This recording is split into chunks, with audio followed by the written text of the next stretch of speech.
Live from the Scheinfeld Center Innovator Studio at Santa Barbara City College, it's the Enlightened Entrepreneur Podcast, where we inform and inspire Gen Z to become even more entrepreneurial and innovative in our global economy. I'm your host, Julie Sampson, Director of the Scheinfeld Center, and thank you for being with us, everyone. Thank you for joining us here to create livelihoods that matter, be your own boss, and make the world an even better place.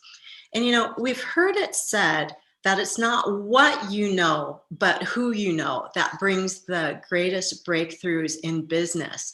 And it's true that having the right network of people can provide access to risk-reducing management expertise, time-saving recommendations and introductions, and motivational support to help you through startup highs and lows. But limited time and resources is a reality for startups. So how can startup founders network strategically to build your circle of support?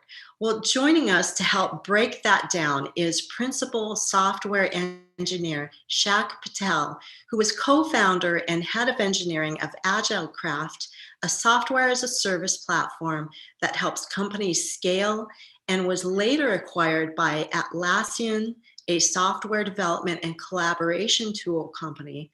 That was in 2019 for $166 million. And Shak attributes much of his success to the startup network that he built. So Shak, your accomplishments are astounding. Welcome to our podcast, and thank you so much for joining us. Absolutely. Thank you for having me. Yeah, so for context, tell us about your professional expertise and your current role with Atlassian.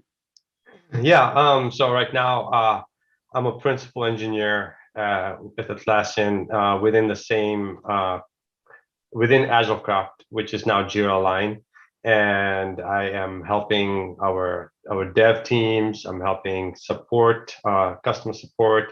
I'm helping in pre-sales, helping the next level of architecture we want to establish, and within the Atlassian platform, and mainly I'm kind of bouncing different areas most of the time. Those startup milestones with AgileCraft are amazing. Let's just visit that again. So you, as I understand it, you started small, and then in your first year, you raised $11 million. And went on from, I think, just 2 or 3 people to hire like 40 people. And then in just your 5th year, you were acquired by Atlassian for $166 million. That is so amazing in such a short time. Did we miss anything with all of that? No, I mean, that's the quick journey. Prior to that, though, prior to actually starting, we did start quite further back, but we were just building software for fun. We were working for a few companies that we saw that they needed better agile development tools. So we started building this at that time, and then realized, in 2013 that, well, we have the software, it's working, for all these companies we worked for in the past. Why not just let's quit our jobs and let's focus on this full time. That step of bravery that entrepreneurship requires, right? Stepping into the void, hopefully and strategically, right? Exactly. You shared that you attribute a lot of your success to the startup network that you built. So just to get a feel for this, like on a scale from 1 to 10, with 10 being the highest, how important was your startup network in achieving those milestones that we spoke of? I would say a 10, because the day people started realizing like we have this software, the folks that we had worked with and are working with, right? They're like, you guys need to start something. You guys need to start something, right? And so there was, and that was built, that was built on trust that we had with them. That was built on, the potential that they saw that we have with this software. So that helped tremendously. And then as soon as we started, all the people that we had worked with in the past, majority of them were very keen in joining us because of of the relationships we've had with them and the network that we've built with them throughout those years. So as soon as we got the funding, we already had everybody just one by one just joining us, and it was, we had handpicked, and they had handpicked us as well, saying that, this is where I want to be, because you guys, the culture that we've built, right? And they saw that, and they wanted to be part of it. Great. So these are employees that you're talking about. Correct. Yeah. Yeah, excellent. A really good point that you bring up with this is that network building is happening all the time, and it's about building relationships, and you don't know necessarily, in the people that you're interacting with, who is actually going to be an important part of your network down the road. It sounds like that's kind of what happened with you. Yes, yeah, and what the people that joined AgileCraft, we had worked with them in the past, and so when they joined us, they already knew the vision. They shared the same vision that we had. It's very key that we never had any issues with kind of like we want to move the product in this direction. It was like collectively always, this is the direction we want to move forward, and let's do it together. There were never any arguments of such, right? And so it was just a good culture that, because and that's because of the relationships that we've built with them throughout, being through the network, right? With them. And even after the acquisition happened, our team, the dev team, was able to maintain, and is still able to maintain, 100% retention. So no one's left, right? Usually after an acquisition, people leave and they find other opportunities. It's because, of the culture that we have and the relationships we've built throughout the years. There's 100% retention that we've been able to maintain. Yeah, that's amazing. And that it sounds like that unifying vision that all of you shared is really important in all of that. So building a startup network, we can think of different categories of people who might be instrumental in including in your network. And so we could include things like business specialists, industry specialists, funding, investors, mentors, those types of, we could call it buckets of people, or, categories of people. So for you, what types of categories of people were really instrumental for you in your startup network to achieve those milestones? So it was the people that I worked with. I maintained, even as I moved companies, I always maintained that relationship with my team, with my ex team, right? And there was always constant communication. There was, if I was stuck on a problem or anything, I knew who to call. It wasn't. And also, it was also a great conversation starter, like, hey, this is a new thing that we're doing. Any thoughts? And even if I didn't want to, even if I knew the answer, it was still a good time to just chat about stuff. And I was able to maintain that relationship, right, unknowingly, and that's just someone who I like to maintain those relationships unknowingly, know that one day it's really going to benefit me in building the dream team at the startup, right? And same thing with our founder and our other co-founder, the people they had worked with, and all of these people that we had worked with, were able to, whenever we started the company, were just ready to join us. I think part of the key of building a startup network is really knowing what the company needs or the founder needs at the time. Whatever resources a founder needs it comes through people or organizations of people, so it depends on where a person is at in their startup journey, what types of people it's important to include in their network. I think one of the things that I've heard you talk about, Shak, that I think doesn't get talked about enough is the friends and family category of people in your startup network. Do you want to speak to that a bit? Yeah. So, it is super important to make sure that you have a good foundation of, from your family and your significant other, right? Because in my example, right, when I was planning to start, quit my job and start on the startup, my family was there saying, hey, what's the worst that can happen? We're here, right? You keep on doing your thing. My wife was totally on board.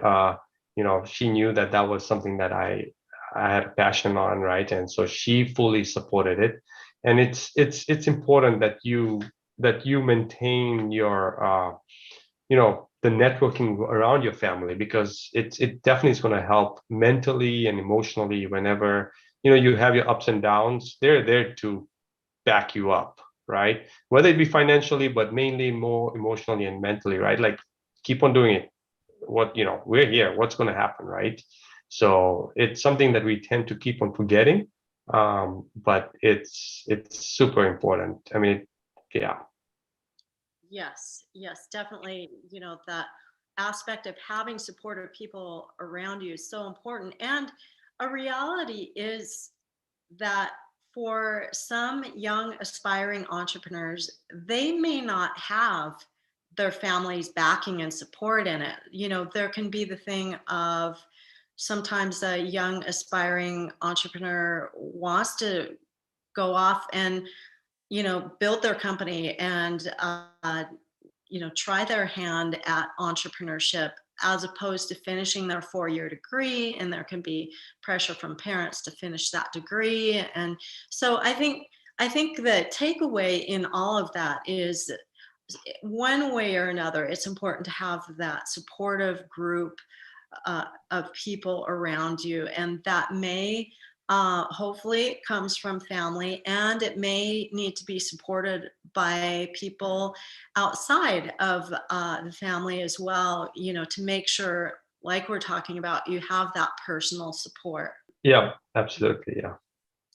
Yeah. So some other types of people that are important to have in a startup network, at some point you're going to grow and need some funding. And so could you speak a bit about the process, how a startup network works in order to get introduced to investors outside of friends and family who might Yeah. invest in the company? Yeah. So, when we were seeking funding, one of our first angel investors was a relative of our founder, right? And, and then after that, our other co-founder, he had a sales team that, he wanted to bring on board.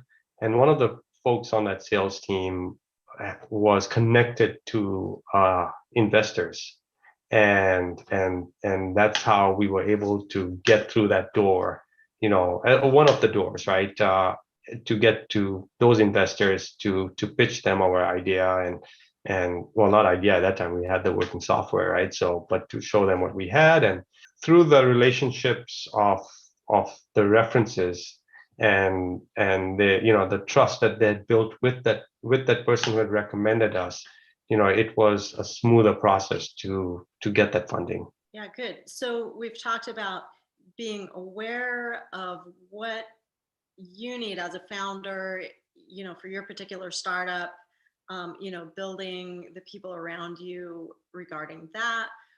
We've talked about building relationships, really looking at this as building long-term relationships. We've talked about you just mentioned, using what we call warm introductions. So people who are already connected with somebody you're needing to connect with in order to get a resource that you need. Those are the warm introductions. Did you ever do like any just what we could call cold calling, just reaching out to people without any, connection to them in order to connect with a resource that you needed? Personally didn't do that, but people that I did approach that I never knew were maybe at conferences. When you go to these conferences, you're actually getting to meet people that are in your field or in real in similar fields, and that's probably the best time for you to converse with these people. Get to understand the different products. If you go to a software conference on on agile tools, for example, you get to see all these different vendors, talking to them, understanding the product.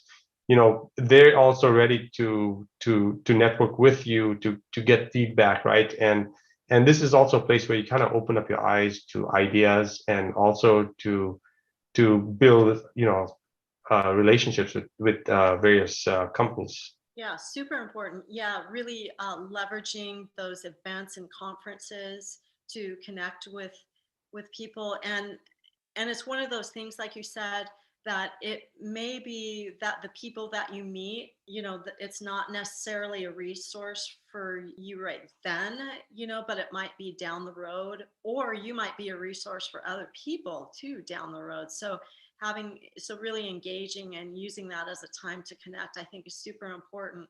So we've got events and conferences. We've got using warm introductions.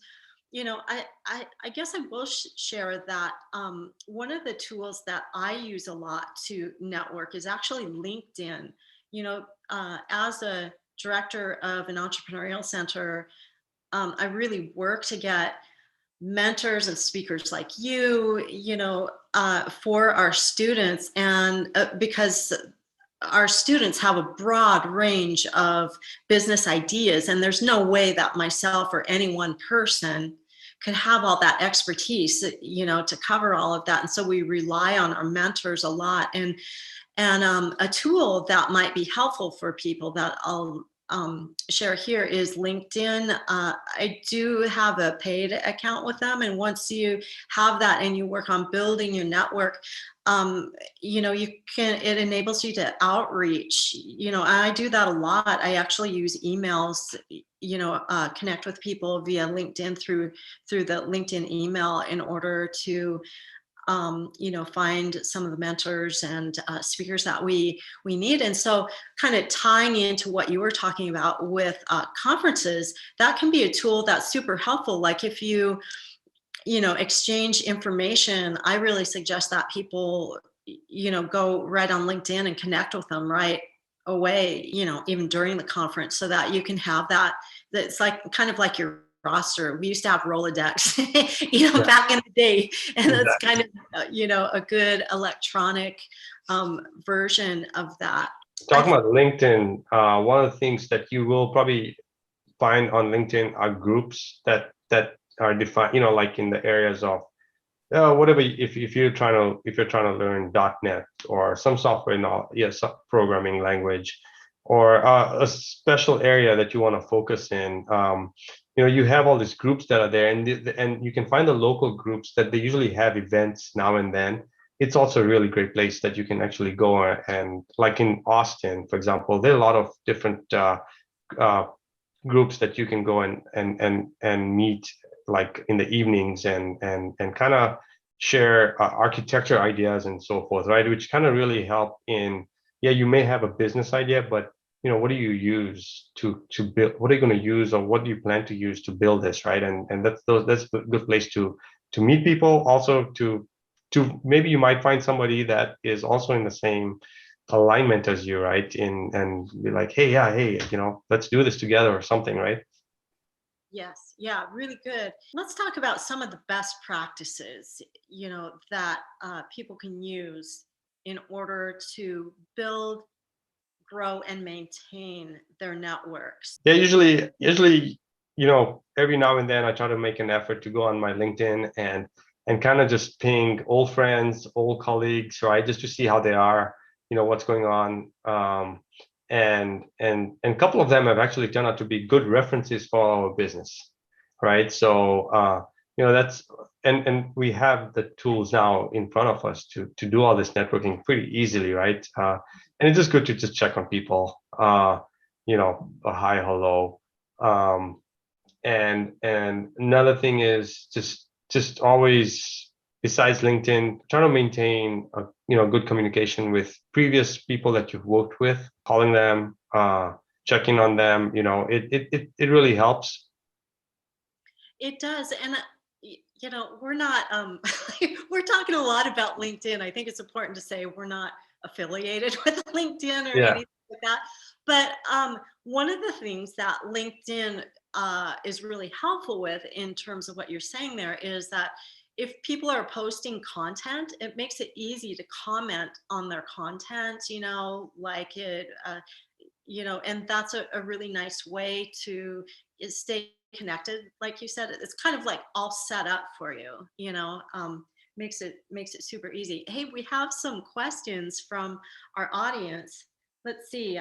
What are the toughest problems and decisions you have had to handle with your startup and the milestones that you achieve? Oh, there are a ton, but the toughest is usually, when you have your team is your family, and you probably end up spending more time during startup days with that team, more than you spend time with your family, right? And so usually you may have a couple of team members that are got other things going on with their lives, right? And it's trying to not get too personal, but also trying to figure out like how you can help them. And it's kind of tough as well, right? To make sure and that your team's healthy, right? And there's good momentum with your team, right? So there have been times where if we were in a big organization, someone would be like, yeah, you need to leave, right? You got a lot of personal stuff going on, and we can't afford it because we're a startup, right? And we tend to take on like, hey, listen, spend time, figure it out, right? We'll take on your work, come back after a few weeks, just come back refreshed, right? I may say, but I have to make sure that everyone in the team is okay with that too, right? And so it's you have to kind of handle that really tactfully, and making sure that you don't mess up anything in that process, right? So that's one, right? The others are also just the norms, right? Of architecture decisions and so forth. Yeah, so it's that focus that we talked about around really viewing network building as relationship building, and carrying that respect and those characteristics in human interaction that really build relationships and build trust and build positivity. I think kind of goes across the board, whatever category of person you have in your network, whether that's industry mentors or potential investors, whatever category of people, even with your own family, right? It takes us back to the basics, of really building those relationships. And I think another really important thing in that is for people who are building their network to really focus on trust building, in their interactions with people. So really following through, having good follow through, being good on your word, that type of thing. That trust is really important in a network. Absolutely, yep. See, another question. What professional and personal skills does it take to succeed with networking? Just to summarize, I guess, what we've been talking about, do you want to take a stab at that?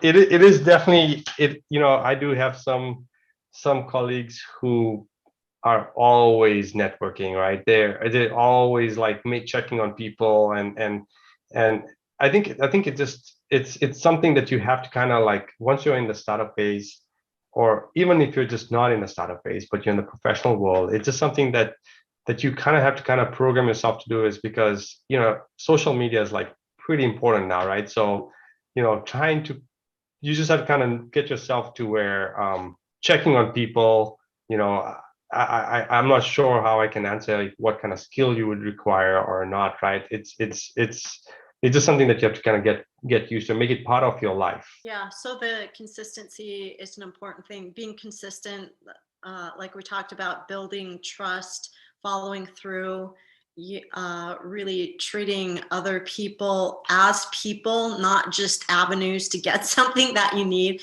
I think really focusing on delivering value, to them as well. That is a two-way street. I think that those are some of the things that we've talked about that are super important. Let's see, our final question that we have here is, okay, now with everything that you've achieved, what goals and aspirations do you have entrepreneurial in the short or long term? We do want to see, once we did sell to Atlassian, it's not just quits, right? We want to make sure that what we built is integrated into Atlassian, and actually the vision we had when selling it to them, that it takes off, right? Not only for us but for the company. All the amount of hours and sweat that we have invested into this product, we want to make sure that it showcases itself out there. Super exciting. Well, if you can believe it, our time is up, Shak, but I'm sure that people would like to follow what you're doing, connect with you. What's the best way for them to do that? LinkedIn's good. Yeah. I mean, that's the best place, right? Right.